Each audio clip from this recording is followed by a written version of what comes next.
Le Premier ministre d'Israël a envoyé un message au Premier ministre espagnol par rapport au fait que Lamine ait soulevé le drapeau de la Palestine. Déjà, c'est une dinguerie. Encore une masterclass de Pedro Sanchez. Vous avez entendu ce qu'il a dit? Il a défendu Lamine Yamal. Pourquoi? Il est fier de Lamine Yamal. Parce qu'il a brandi un drapeau de la Palestine. Il se fait allumer depuis 24 heures sur tous les réseaux sociaux. Enfin, surtout par les réseaux venant d'Israël. Un simple geste peut-il transformer une star du football en sujet géopolitique mondial?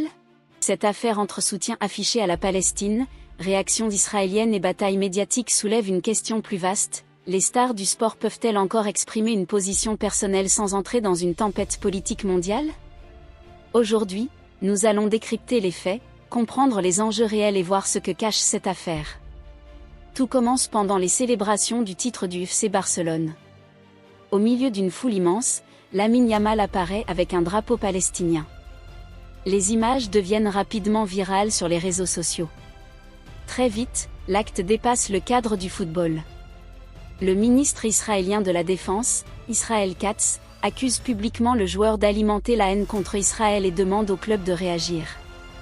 Le FC Barcelone adopte une position prudente et refuse de commenter publiquement la polémique. Pendant ce temps, le débat explose sur Internet, entre soutien massif et critiques virulentes. Première question, pourquoi une telle réaction? Parce que le conflit israélo-palestinien dépasse largement les frontières du Moyen-Orient. Depuis des décennies, chaque symbole, chaque image et chaque prise de position devient un enjeu mondial. Lamine Yamal n'a pas prononcé de discours politique. Il a simplement affiché un symbole.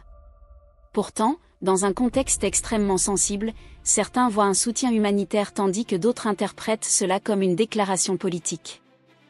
Les réseaux sociaux ont changé les règles. Aujourd'hui, une star suivie par des dizaines de millions de personnes possède une influence proche d'un acteur politique. Un geste devient un message mondial. À court terme, cette polémique renforce l'image d'un joueur qui ose afficher ses convictions.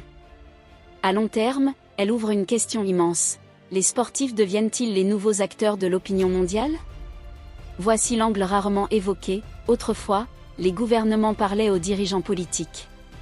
Désormais, ils réagissent aussi aux célébrités, aux influenceurs et aux sportifs. Cela montre une transformation profonde du pouvoir moderne. Au final, Lamine Yamal voulait-il simplement exprimer une émotion personnelle ou est-il devenu malgré lui un acteur d'un débat mondial beaucoup plus vaste? Dites-moi votre avis en commentaire, abonnez-vous et activez la cloche pour nos prochaines analyses.